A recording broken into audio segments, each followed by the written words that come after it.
नमस्कार किसान भाइयों, देसी मुर्गी पालन में आज हम देसी पोल्ट्री के लिए ग्रीन हाइड्रोपोनिक मेज फॉडर इसके बारे में बातचीत करेंगे। देसी मुर्गी पालन में फीडिंग का खर्च कम हो इसलिए हम अलग अलग प्रयोग करते रहते हैं।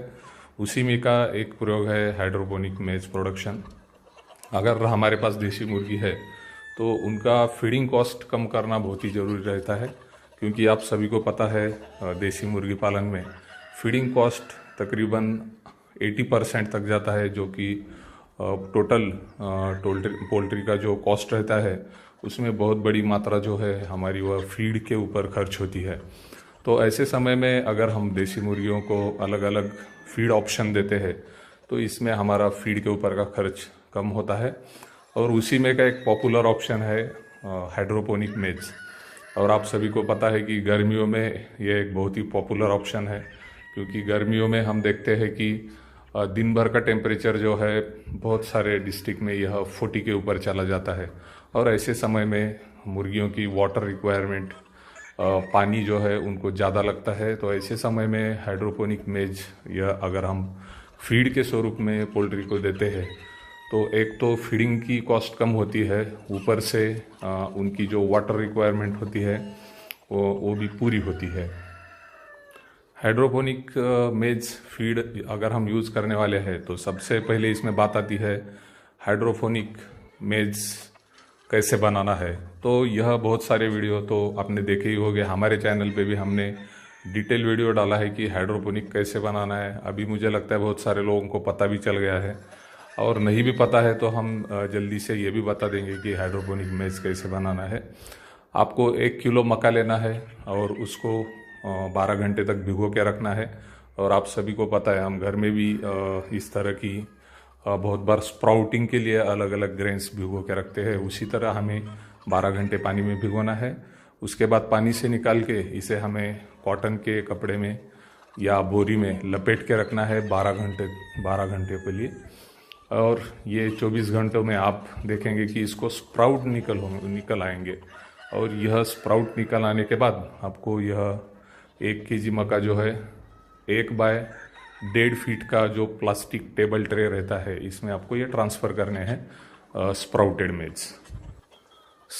मेज जैसे ही आप ट्रे में ट्रांसफ़र करेंगे उसके बाद आपका एक ही काम है कि इस ट्रे में आपको कंटिन्यूसली पानी देते रहना है, ताकि यह स्प्राउटेड मेज जो है यह धीरे धीरे ग्रो होता रहे। और यह आपको तकरीबन अगले 8 से 10 दिनों तक करना है। और आप देखेंगे कि इस ट्रे में आप डेली पानी डालते रहेंगे। पानी डालने की जो मात्रा है तो तकरीबन आधे या 1 घंटे को आपको इसको भिगाना है। इसको सूखने नहीं देना है, क्योंकि आप अगर ये सूख जाएगा तो इसके स्प्राउट सूख जाएंगे और ये उग नहीं पाएगा। तो इसलिए आपको आधे या 1 घंटे की फ्रीक्वेंसी से इसको कंटिन्यूसली पानी देते रहना है।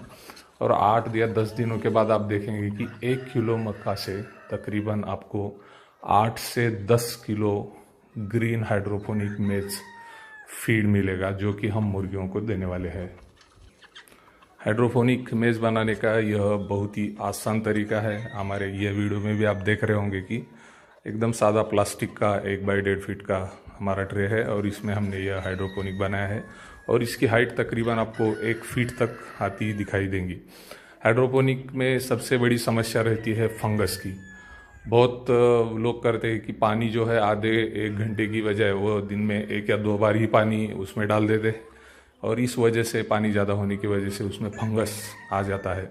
तो यह आपको नहीं करना है। पानी जो है जितनी मात्रा पानी की लगने वाली है मेज़ को गीला रखने के लिए उतना ही पानी हमें ट्रे में रखना है, डालना है। और बाकी पानी उससे निकल जाए यह भी आपको देखना है। इस तरीके से आप अगर हाइड्रोपोनिक बनाते हैं तो आपको फंगस की भी दिक्कत नहीं आएगी। अब हम चलते हैं, एक बार हमारे पास हाइड्रोपोनिक मेज तैयार हो गया तो यह किस तरह से मुर्गियों को देना है और इसकी क्या न्यूट्रिटिव वैल्यू है, इससे मुर्गियों को क्या मिलेगा। सबसे पहले तो हाइड्रोपोनिक मेज से मुर्गियों को पानी की मात्रा मिलेगी, क्योंकि इसमें तकरीबन 80 से 90% पानी है।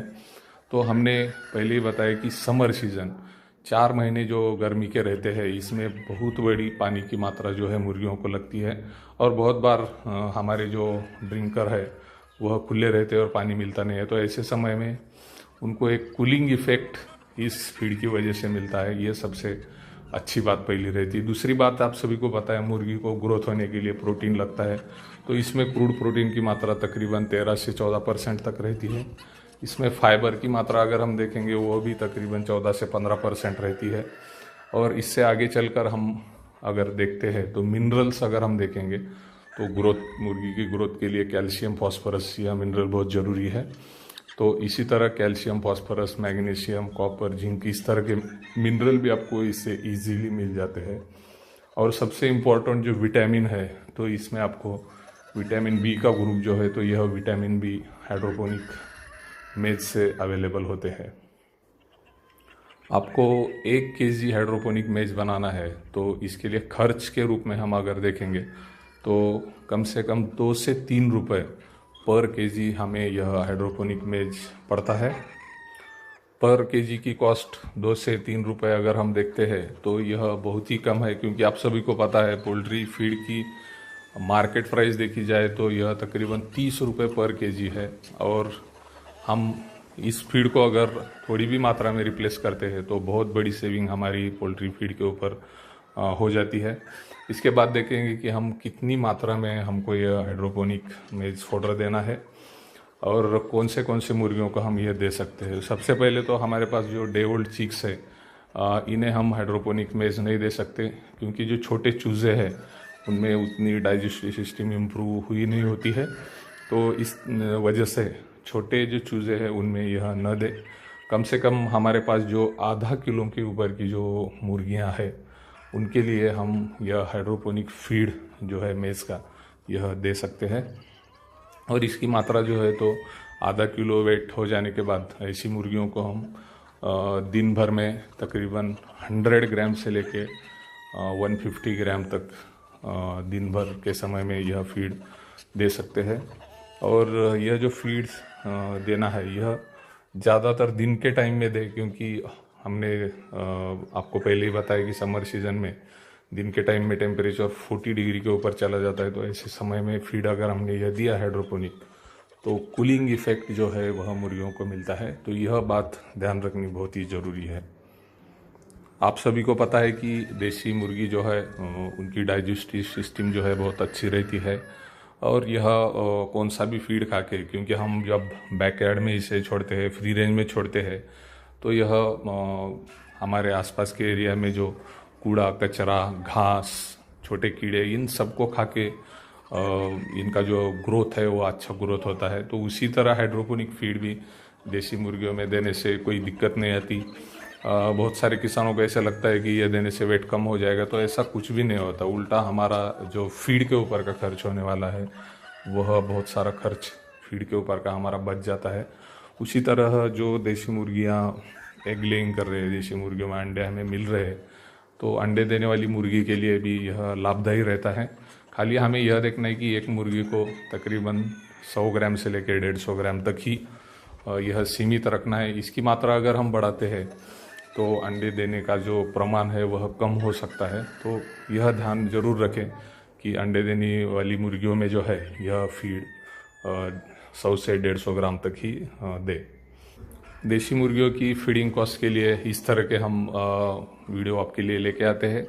आज हमने देखा कि हाइड्रोपोनिक मेज यह फीड के तौर पर मुर्गियों के लिए एक ऑप्शन हमने देखा। इसी तरह बहुत सारे अपारंपरिक फीड के ऑप्शन मुर्गियों के लिए है, जिसमें खास करके आजोला है। तो यह आजोला भी आप फीड बोल के दे सकते हैं। तो नए नए ऐसे अपारंपरिक ऑप्शन मुर्गियों के लिए आ रहे हैं। हम अगले वीडियोस में भी देसी मुर्गियों के लिए फीड कॉस्ट कैसे कम करना है इसके बारे में वीडियो बनाएंगे। आप उसका ज़रूर लाभ लीजिए। धन्यवाद।